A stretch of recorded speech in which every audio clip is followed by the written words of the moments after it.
Okay, let's unpack this. You spend time learning a new English word, right? Mm-hmm. You see it, maybe write it down. You might even use it once. And then just a few days later, it's like, poof, gone.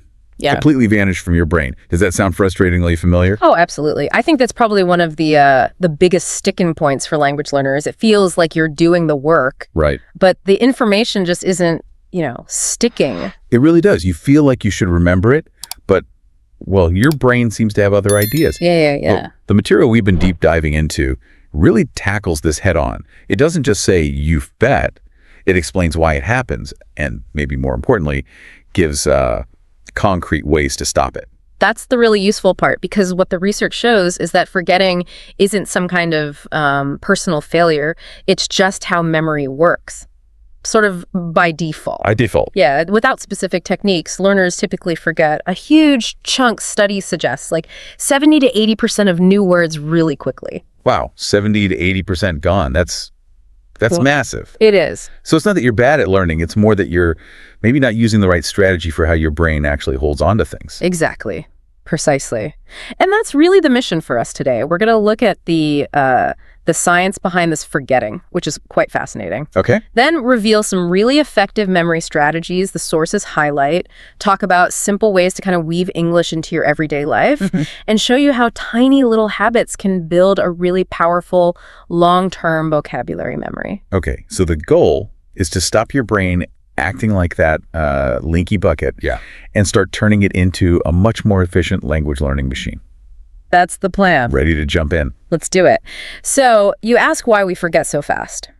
And it really starts with understanding this natural process. It was famously illustrated by the psychologist Hermann Ebbinghaus. Ah, Ebbinghaus. Yeah, and his discovery, often called the forgetting curve. The forgetting curve. That sounds kind of ominous. What exactly did he find? Well, he did these experiments basically on himself, trying to memorize lists of like nonsense syllables. Okay. And then he tracked how quickly he forgot them if he didn't review. And what he found was pretty astonishing. The biggest drop in memory happens almost right away. Like how fast? According to the sources, his work suggests that without any review, you can forget about 50% of new information within just one day. Half in a day. Yep. Then it's like 70% after 2 days and a staggering 90% after only a week. 90% in a week. Okay, that is exactly the experience I was talking about. You learn it Monday, feel okay Tuesday, and by Friday, it's just gone. Right. It explains so much of that common frustration. It really does. But, and this is the critical part the material emphasizes, while the curve is natural, it's not like unbeatable. Okay, good. The key to flattening that curve, to actually retaining information, lies in some pretty simple techniques, specifically spaced repetition and active recall. We'll definitely break those down. Okay, yeah, I definitely want to hear more about spaced repetition and active recall. But first, the sources also talked about how the brain actually processes and stores language. It's like a 3-step thing. It is, yeah.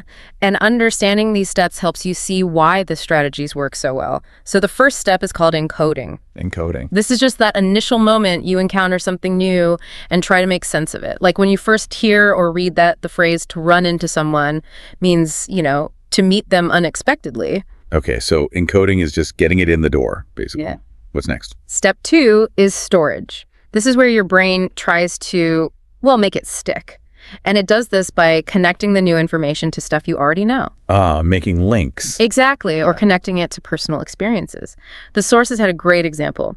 If you can remember a specific time you actually ran into your old teacher, maybe at the grocery store. Right, yeah. That specific memory acts like a hook for the new phrase, run into someone. Ah, okay. That makes sense. So it's not just floating data. You're weaving it into your existing mental web, making it relevant. Okay. And the third step. That's retrieval. This is when you actually need to use the word, pulling it back out of storage when you want to speak or write. And the really powerful insight here, the sources stress, is that every single time you successfully retrieve that word, pull it out and use it, you actually strengthen the memory trace in your brain. So using it makes it stronger. Yes.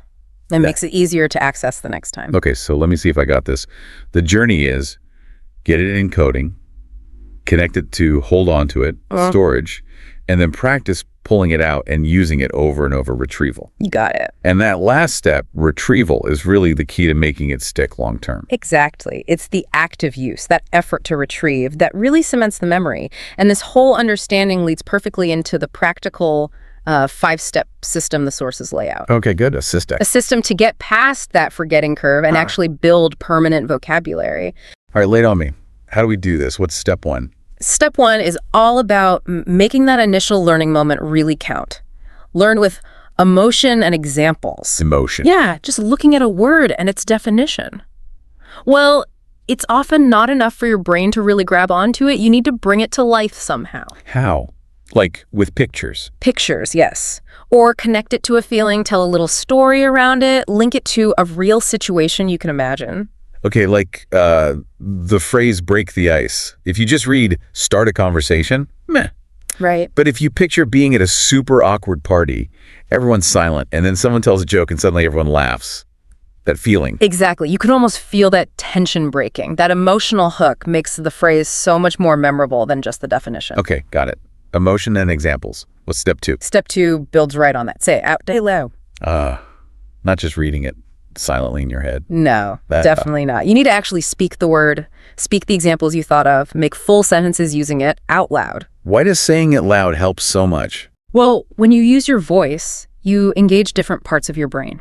You're building not just a visual memory or a conceptual one, but also an auditory one, even a physical one, like muscle memory for your mouth. Okay. So saying things like, I tried to break the ice, or music helps break the ice, actually helps physically lock it in. It really does. It starts making the word part of your active speaking vocabulary right from the beginning. Then, step 3 is where we tackle the forgetting curve head on. Use spaced repetition. Right, reviewing, but spaced out. Yeah. This is where those apps come in, right? Like Anki. Exactly. Apps like Anki, Quizlet, they're mentioned as great tools because they're built on this principle. The idea is simple. Review the word just as you're about to forget it. So not all at once. No, not cramming. You review it maybe a day after you first learned it, then again after, say, 3 days, then maybe a week later, and so on. The intervals get longer. The apps automate this, showing you the word right before you'd likely forget it. But honestly, even a simple notebook where you schedule your own reviews can work. The key is that consistent, spaced out review. Repetition equals retention, but spaced out. Yeah. Got it. And step 4 is related. Active recall. Absolutely critical. This is where you actively test yourself. Don't just passively look at the word and its definition again. So like a quiz. Yeah, basically. Hide the definition. Yeah. Look at the English word. Can you remember what it means? Or hide the English word. Can you produce it if you see the definition or a picture? Even better. Can you make a new sentence with it without looking back at your notes? Okay, that definitely feels harder than just rereading my notes. It is harder. And that difficulty, that mental effort, is precisely what strengthens the memory pathway. You're forcing your brain to work to retrieve the information. It's one of the most powerful memory techniques there is. Makes sense. Active, not passive. And finally, step 5. Use it in real conversation. Don't just keep it in your notebook. Exactly. Don't wait. As soon as you reasonably can, find a way to use that new word or phrase in a genuine situation. Like send a text. Send a text message to a friend using it, yeah. Or use it when you're practicing speaking online. Even just narrating your day to yourself out loud using the new vocabulary. So thinking, okay, break the ice, I need to use that. Maybe I'll try it when I talk to my colleague later. Yes. The sources are super clear on this. Your brain remembers what it uses. If a word just sits there passively in your notes, it's likely to fade. But if you actively retrieve it and put it into practice, it starts to become part of your working language. You know, phrases like slip my mind, meaning to forget something, or stick in your head, meaning easy to remember. yeah. Those are perfect examples themselves. You learn them best by feeling them, saying them, recalling them, using them. That's how they stick in your head and don't slip your mind. Okay, that 5-step system, emotion examples, say it loud, spaced repetition, active recall, use it. That really makes sense. It goes way beyond just, looking up a word. But putting all 5 steps into action for every single new word, that sounds like it could take a lot of time. What if you're really busy? That's a totally fair point, and the sources definitely anticipate that. They offer some brilliant, really simple daily habits, things that take almost no extra time but are super effective because they build on those same principles. No good. They fit into the little gaps in your day. All right, I'm listening. What are these miracle habits? Okay, first one is called the 1-minute recap. Super simple. At the very end of your day, maybe right before bed, just take 60 seconds, literally 1 minute. Okay. Think of one new English word you learned or reviewed that day. Say it out loud. Make one simple sentence using it. That's it. 1 minute. Anyone can find 1 minute. Exactly. Habit number 2, mirror speaking. Spend maybe 2 minutes just talking to yourself in the mirror. Talking to myself. Yeah. In English. About your day, how you're feeling, plans for tomorrow, whatever. It might feel a bit weird at first, but you're connecting language directly to your own thoughts, your feelings, and the physical act of speaking. It's surprisingly powerful. Okay, mirror speaking. I can see how that hits the say it out loud step in a kind of low pressure way. Let's have it 3. Write one powerful sentence. Each night, maybe have a little notebook or just a note on your phone.